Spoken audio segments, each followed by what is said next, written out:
Alright, in this video we're going to take a look at how to find probabilities of the union of two events, given that those two events are independent of one another. Before we get started, I do want to remind you of the general addition rule. It says that the probability of the union, so the probability of A or B, is equal to the probability of A plus the probability of B minus the probability of A and B. So that is the general rule for finding probabilities of the union of any two events.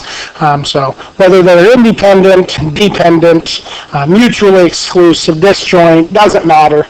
The probability of A or B is equal to the probability of A plus probability of B minus the intersection. Now, with that being said, once we know that two things are independent,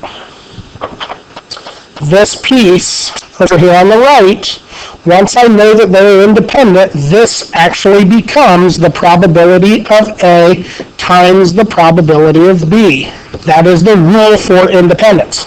Independent events the multiplication rule says that the probability of A and B is equal to the probability of A times the probability of B.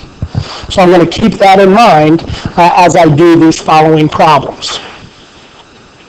So I have three different scenarios. One of them is going to be if I just give you some symbols. One of them is going to come from a story problem, and then one of them is going to come from a two-way table. So it says it is known that events A and B are independent. The probability of A is 0.35 and the probability of B is 0.44. What is the probability of A or B? So here we go. The probability of A or B is the probability of A, 0.35, plus the probability of B, 0.44, minus the intersection. Now the intersection we know is A times B, so 0.35 times 0.44. Alright, so I'm going to have to grab a calculator here. And there we go. And I'm going to go ahead and calculate that little back piece. The 0.35 times 0.44. This is 0.154. So 0.35 plus 0.44 minus 0.154. So 0.35 plus 0.44 minus 0.154. This union is equal to 0.636. And there is the probability of the union of those two events. So again, find A, find B, add A plus B, and then subtract the intersection, which once they're deemed to be independent is the probability of A times probability of B. All right, let's take a look at a second example. What happens when we have a story problem? So it says a father of twins, one boy and one girl, is particularly interested in the success of the extracurricular programs of his children. His daughter's softball team has a probability of winning that's equal to 0.8. His son's band earns a 1 rating 75% of the time. It is assumed that the success of the softball team and the band are independent. So here we go. I have independence. It says on Saturday, his daughter's team has a game and his son's band has a competition. What is the probability that his daughter's team wins or his son's team earns a 1 rating? So I'm going to call D and S for daughter and son. So what is the probability that his daughter has a success, a win, or his son has a success or a win, gets a 1? Well, this is going to be the probability of his daughter winning plus the probability that his son's band gets a 1 rating minus the probability that they both happen. And I know that they're independent, so I can say this is going to be daughter times son. And remember why this is working. This is working because of independence. All right, well, here we go. Let's just plug in. So the probability that the daughter's team wins the softball game, it says in the stem of the problem that this is 0.8. Plus the probability that the son's band gets a 1 rating. This happens 75% of the time. So 0.75 minus, and then I just multiply the two things together. So 0.8 times 0.75. All right, first thing I want to do is take 0.8 times 0.75, and that is 0.6.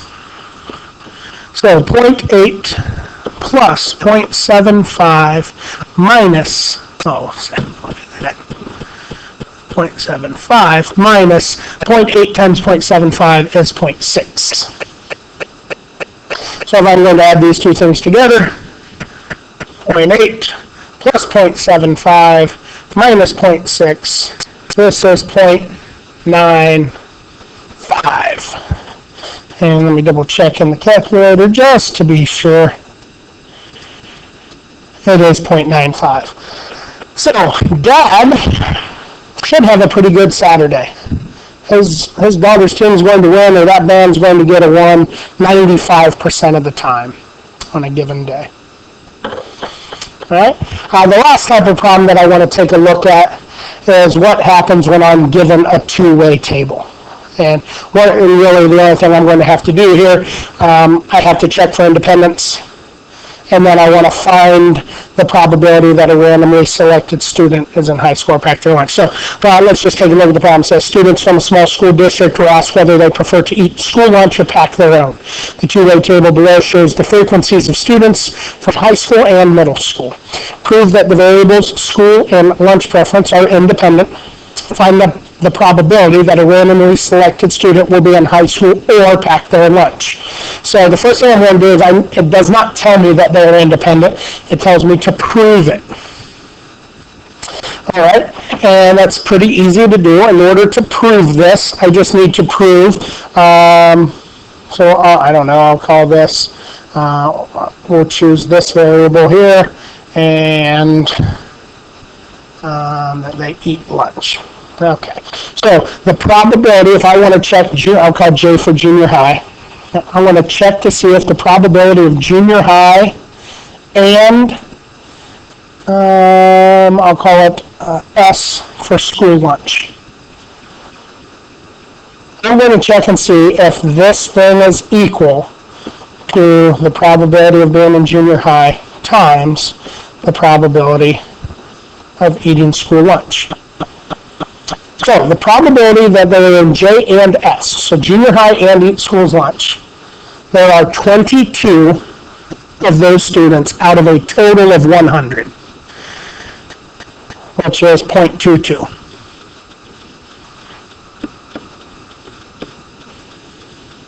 All right, the probability that they're in junior high, so the total number that are in junior high. Junior high's total is 40 out of a total of 100 students. Okay, and how about pack their or eat school lunch? Total number of students that eat school lunch is 55 out of 100.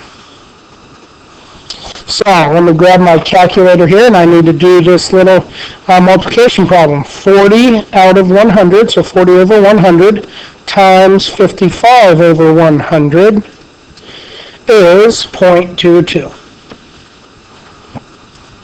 So because the probability of junior high and eating school lunch is equal to the probability of being in junior high times the probability of eating in school lunch, because these two things right here are equal, then that means that they are independent. And I could have chose any combination. I could have done junior high with pack their lunch. I could have done high school with eating school lunch. I could have done high school with pack their lunch. I just need to prove one of them is true, because once they're independent, they're independent. So, to answer question number 1, prove that the variables are independent, I did. That's done. The second part of this wants me to find